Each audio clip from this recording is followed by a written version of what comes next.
रवींद्र वस्त्र निकेतनचे सर्व mini stores असंख्य व्हरायटींसह 51% भरघोस डिस्काउंट सह सेवेत. आमच्या सर्व मिनी स्टोअर्स मध्ये तोच दर तीच सेवा. त्वरा करा, आजच जवळच्या मिनी स्टोअर्सला भेट द्या. आमच्या शाखा आहेत आरवडे, तुंग, आरग, ढालगाव, पलूस, कवठेमहांकाळ, कडेगाव, आटपाडी, खानापूर, शिरोळ, तासगाव, सावळज, सांगोला, जत, जयसिंगपूर, सांगली, संख, विटा, म्हैसाळ, भिवघाट तसेच कर्नाटकातील शिरूर, रायबाग येथे सेवेत. रवींद्र वस्त्र निकेतन, सलगरे, तालुका मिरज, जिल्हा सांगली. जिल्हा मध्यवर्ती सहकारी बँकेच्या निवडणुकीच्या निकालानंतर आता अध्यक्ष उपाध्यक्ष पदाच्या निवडीकडे लक्ष लागले असून अध्यक्ष पदासाठी शिराळ्याचे आमदार मानसिंगराव नाईक आणि विद्यमान अध्यक्ष दिलीप तात्या पाटील यांच्यात जोरदार चुरस निर्माण झाली आहे. उपाध्यक्षपद आघाडीत काँग्रेसकडे जाणार असून महेंद्र लाड, जयश्रीताई पाटील यांच्या नावाची चर्चा सुरू आहे, तर सेनेकडून आमदार अनिल बाबर किंवा अजितराव घोरपडे यांना ही संधी मिळू शकते. जिल्हा बँकेवर राष्ट्रवादी काँग्रेस आणि शिवसेना या तीन पक्षाच्या सहकार पॅनेलने 21 पैकी 17 जागा मिळवून बँकेवर झेंडा फडकवला, तर विरोधी भाजपा प्रणित शेतकरी विकास पॅनेलच्या अवघ्या 4 जागा मिळाल्या. या निकालानंतर अध्यक्ष आणि उपाध्यक्षाच्या निवडीकडे लक्ष लागून राहिले. या पदासाठी 2-3 दिवसात निवडणूक कार्यक्रम जाहीर होणार असून डिसेंबरच्या पहिल्या किंवा दुसऱ्या आठवड्यात प्रत्यक्ष निवडीचा कार्यक्रम होणार असल्याने अध्यक्ष आणि उपाध्यक्ष पदासाठी इच्छुकांच्या हालचाली गतिमान झाल्यात. महाविकास आघाडीत सर्वाधिक 9 मिळवणाऱ्या राष्ट्रवादी काँग्रेसकडेच अध्यक्षपद जाणार आहे, त्यामुळे या पदासाठी शिराळ्याचे नाईक यांच्याकडे जाईल. मात्र निवडणुकीच्या तोंडावर बँकेच्या कारभाराच्या चौकशीची मागणी केली होती, त्यावरून पालकमंत्री पाटील यांनीही नाराजी व्यक्त केली होती. त्यानंतर निवडणुकीमध्ये दोघांमध्ये समन्वय झाल्याचं सांगण्यात येते. बँकेचे विद्यमान अध्यक्ष दिलीप तात्या पाटील यांच्यात चुरस निर्माण झाली आहे. राज्यातील मुदत संपलेल्या 105 नगरपंचायतींची सार्वत्रिक निवडणुकीचा कार्यक्रम बुधवारी जाहीर करण्यात आलाय. जिल्ह्यातील कवठेमहांकाळ, कडेगाव, खानापूर नगरपंचायतीचा समावेश असून 21 डिसेंबरला मतदान होणार आहे. जत नगर परिषदेच्या एका जागेसाठी पोटनिवडणूक जाहीर झाली आहे. या ठिकाणी आचारसंहिता लागू झाली आहे. निवडणुकीसाठी 1 ते 7 डिसेंबर या कालावधीत उमेदवारी अर्ज भरण्याची मुदत आहे. 22 डिसेंबरला मतमोजणी होणार आहे. निवडणुकीच्या पार्श्वभूमीवर नगरपंचायतीसाठी हालचाली गतिमान होणार असल्याचं स्पष्ट झालंय. जिल्ह्यात मुदत संपणाऱ्या नगरपंचायतीच्या मतदार यादीचा कार्यक्रम जाहीर झाला होता, त्यामुळे लवकरच निवडणूक जाहीर होणार असे संकेत मिळाले होते. राज्यातील मुदत संपलेल्या 105 नगरपंचायती आणि नगर परिषदांच्या पोटनिवडणुकीचा कार्यक्रम राज्याचे निवडणूक आयुक्त UPS मदान यांनी केलाय. सांगली जिल्ह्यातील कडेगाव, खानापूर, कवठेमहांकाळचा यामध्ये समावेश आहे. जत नगर परिषदेच्या प्रभाग 5B ची पोटनिवडणूक जाहीर झाली आहे. डिसेंबर 2021 मध्ये मुदत संपणाऱ्या नगरपंचायतींचा यामध्ये समावेश आहे. 21 डिसेंबरला सकाळी 7:30 ते 5:30 या वेळेत मतदान होईल. निवडणुकीसाठी 1 ते 7 डिसेंबर या कालावधीत उमेदवारी अर्ज भरण्याची मुदत आहे. 22 डिसेंबरला मतमोजणी होणार आहे. राखीव जागेवर निवडणूक लढवणाऱ्या उमेदवारांना नामनिर्देशन पत्रासोबत जात प्रमाणपत्र आणि जात वैधता प्रमाणपत्र सादर करणं आवश्यक राहील. त्याचबरोबर कोविड-19 संदर्भात केंद्र व राज्य शासनाने ठरवून दिलेल्या निकषानुसार व आवश्यक त्या उपाययोजना करून या निवडणुकांचा कार्यक्रम राबवावा. या संदर्भात राज्य निवडणूक आयोगाने 15 डिसेंबर 2020 रोजी निर्गमित केलेल्या मार्गदर्शक सूचनांनुसार कार्यवाही करावी, असेही निर्देश संबंधित जिल्हाधिकाऱ्यांना देण्यात आले. जिल्ह्यातील सांगली कृषी उत्पन्न बाजार समिती, तासगाव, पलूस, विटा, इस्लामपूर, शिराळा, आटपाडी या 7 बाजार समितींच्या पंचवार्षिक निवडणुकीसाठी सुरू असलेली निवडणूक प्रक्रिया रद्द करण्यात आली आहे. निवडणूक प्राधिकरणाने तसा लेखी आदेश काढला. यामुळे बाजार समितींच्या निवडणुका पुन्हा लांबणीवर पडल्यात. दरम्यान कोरोनामुळे 1-1.5 वर्ष निवडणुका पुढे गेल्या होत्या. या आदेशामुळे पुन्हा निवडणुका पुढे गेल्या असून मुदत संपलेल्या बाजार समित्यांवर प्रशासक येणार की याच कारभाऱ्यांना कारभार करण्यास मुभा देणार याकडे लक्ष लागलंय. कोरोनाच्या संसर्गामुळे राज्यातील मुदत संपलेल्या सहकारी संस्थांच्या निवडणुका जवळपास 1.5 वर्ष लांबणीवर टाकल्या होत्या. मात्र कोरोनाची लाट कमी झाल्यानंतर शासनाने सर्वत्र निवडणुका घेण्यास हिरवा कंदील दिलाय.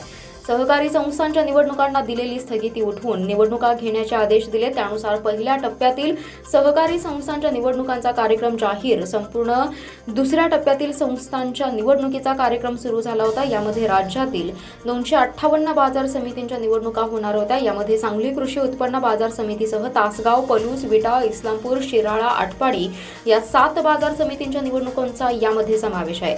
विविध कार्यकारी सोसायटींच्या निवडणुका झाल्यानंतर बाजार समित्यांची निवडणूक घेण्याबाबत औरंगाबाद खंडपीठामध्ये याचिका दाखल करण्यात आली होती. या याचिकेवर न्यायालयाने निकाल दिला असून यामुळे निवडणूक प्राधिकरणाने हा निकाल राज्यातील सर्वच बाजार समित्यांना लागू करण्याचा निर्णय घेतला असून सुरू असलेली निवडणूक प्रक्रिया रद्द करण्याचे आदेश दिलेत. या आदेशामुळे सांगली कृषी उत्पन्न बाजार समितीसह जिल्ह्यातील सर्व 7ही बाजार समित्यांची निवडणूक लांबणीवर पडणार आहे.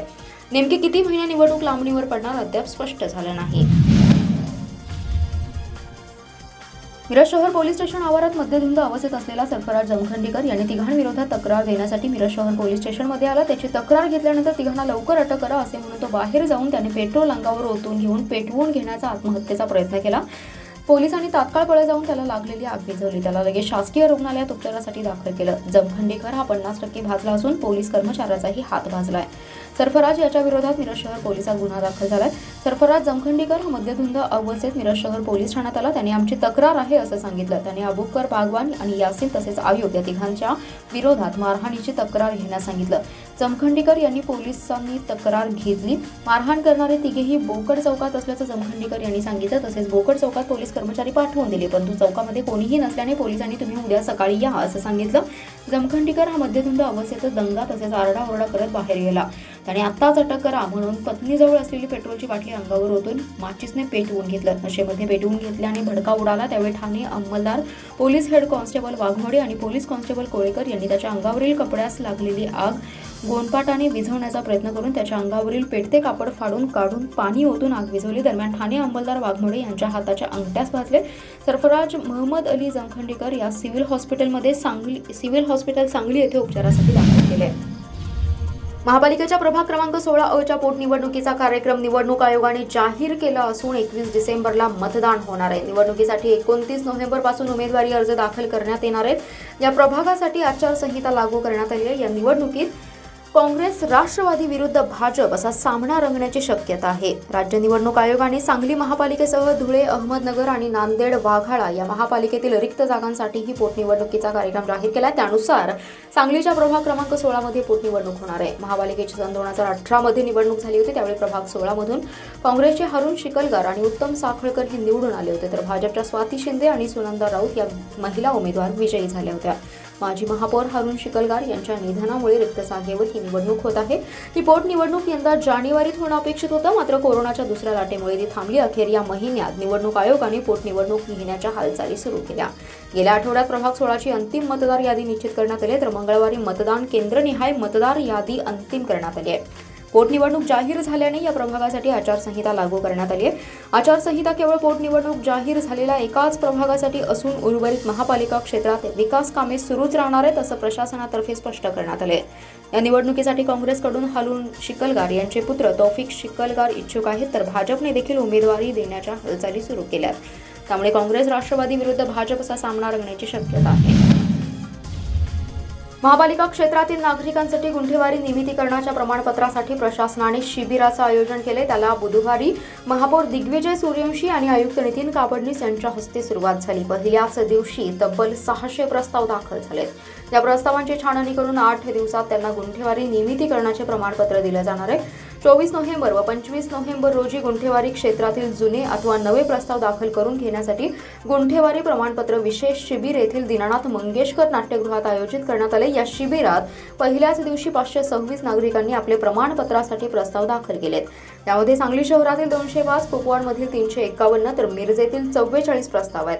गुरुवारी देखील हे शिबिर सुरू राहणार आहे. प्रस्तावांची पुढील 7 दिवसात कागदपत्रांची पडताळणी करून पात्र लाभार्थ्यांची प्रमाणपत्र तयार केली जाणार आहेत. तसेच लवकरच कार्यक्रम घेऊन ही प्रमाणपत्रे नागरिकांना सुपूर्द केली जाणार आहेत. तरी गुंठेवारी क्षेत्रातील नागरिकांनी 2 दिवसीय शिबिरात जास्तीत जास्त प्रस्ताव दाखल करावेत असे आवाहन महापालिका आयुक्त कापडणीस यांनी केले.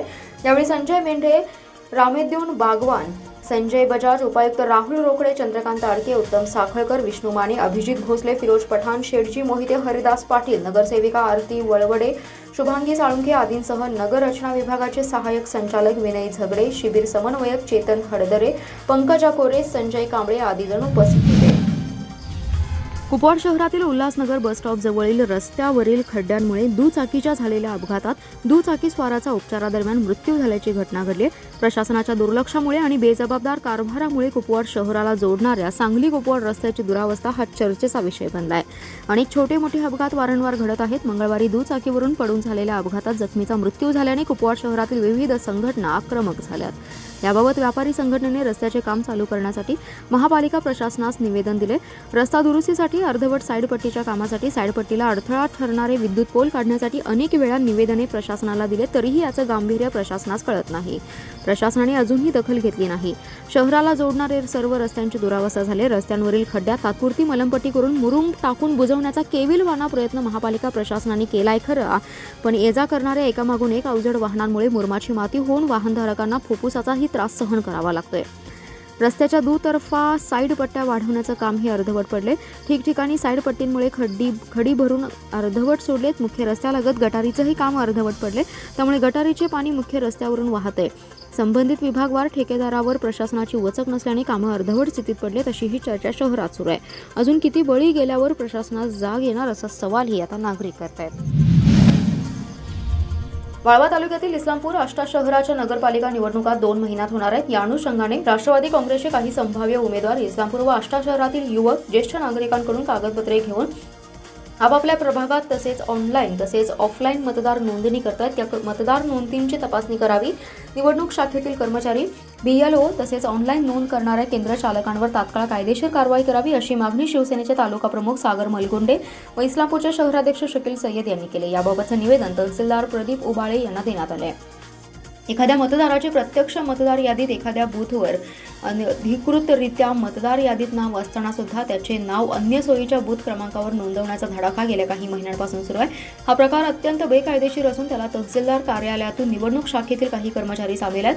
इस्लामपूर तसेच आष्टा शहरातील बूथनिहाय नेमलेले मतदार नोंदणी प्रतिनिधी कोणतीही शहानिशा न करता आर्थिक स्वार्थापोटी बेकायदेशीर मतदार नोंदी करत आहेत. खाजगी सेतू केंद्रचालक, कॉम्प्युटर प्रशिक्षक केंद्रचालक अशा बेकायदेशीर ऑनलाईन मतदार नोंदणी करण्यात आघाडीवर आहेत.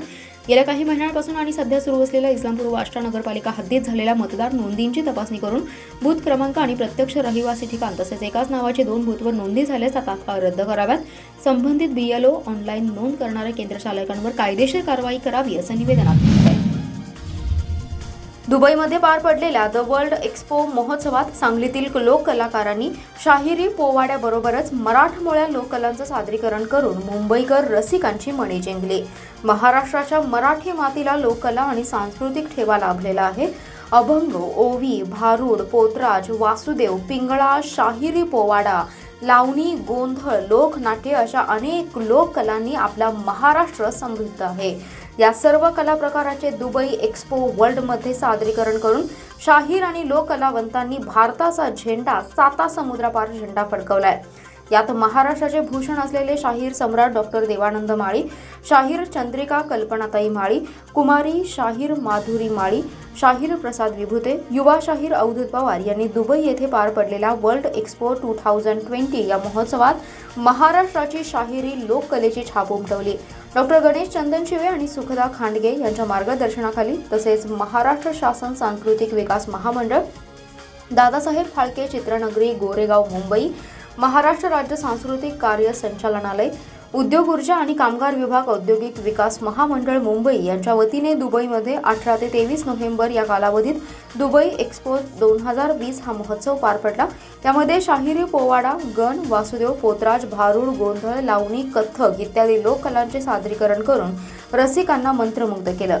यामध्ये मुंबई लोककला अकादमीचे विभाग प्रमुख डॉक्टर गणेश चंदनशिवे यांच्या मार्गदर्शनाखाली शाहीर सुरेश जाधव, शाहीर सम्राट डॉक्टर देवानंद माळी, शाहीर कल्पना माळी, शाहीर माधवी माळी, प्रसाद पवार, माया शेळके, सुखदा खांडगे, प्रमिला सूर्यवंशी, प्राजक्ता महामुनी, पूनम जावळे, सृष्टी अंधेरे, प्रवीण जाधव, सुभाष खरोटे यांच्यासह वादक अमित शिंदे, राजेंद्र घोलप, नितीन प्रधान, नितीन शिंदे यांनी सादरीकरण केलं. जिल्ह्यात आज एसटी कर्मचाऱ्यांच्या संपाला 16व्या दिवशी जिल्ह्यातील विविध आगारात 108 गाड्या सुरू करण्यात आल्या, तर संपात सहभागी झाल्याबद्दल रोजंदारीवरील 14 जणांची सेवा समाप्ती करण्यात आली आहे. दरम्यान आज मुंबईत झालेल्या बैठकीत कर्मचाऱ्यांची 41% पगारवाढ करण्याचा निर्णय घेण्यात आला. मात्र कर्मचारी गुरुवारी निर्णय जाहीर करणार आहेत, त्यामुळे त्याच्याकडे लक्ष लागलंय. एसटीचे विलगीकरण करण्याच्या मागणीसाठी राज्यव्यापी बेमुदत संप सुरू आहे. 9 नोव्हेंबरपासून एसटीचे चाक जागेवरच थांबले. काही ठिकाणी एसटी बसेस सुरू करण्याचा प्रयत्न केल्यानंतर दगडफेकीचे प्रकार घडले. खासगी गाड्यांना प्रवासी वाहतुकीची परवानगी दिली, परंतु एसटीच्या तुलनेत त्यांच्या फेऱ्या नसल्यामुळे प्रवाशांना गेले 16 दिवस गैरसोयीला सामोरं जावं लागलंय. संपाला कंटाळून एसटीचे काही कर्मचारी कामावर परतले, तसेच प्रवाशांच्या सेवेसाठी करण्यासाठी प्रतीक्षा यादीवरील रोजंदारांना कामावर घेतले. त्यांच्यामार्फत गेल्या काही दिवसांपासून ठराविक मार्गावर फेऱ्या सुरू केल्यात. काल 96 गाड्या सुरू करण्यात आल्या होत्या. त्यानंतर आज 108 गाड्या सुरू करण्यात आल्या. त्यामुळे प्रवाशांची थोड्या प्रमाणात सोय झाली आहे. सांगली आगारातून 22 गाड्या आणि 2 शिवशाही, मिरजेतून 25 गाड्या आणि 3 शिवशाही, विटा 6, इस्लामपूर 19, तासगाव 5, जत 13, आटपाडी 4, कवटेमहांकाळ 4, पलूस 4, शिराळा 1 याप्रमाणे गाड्या सुरू करण्यात आल्या. तर संपात सहभागी झाल्याबद्दल रोजंदारीवरील 14 जणांची सेवा समाप्त करण्यात आली आहे.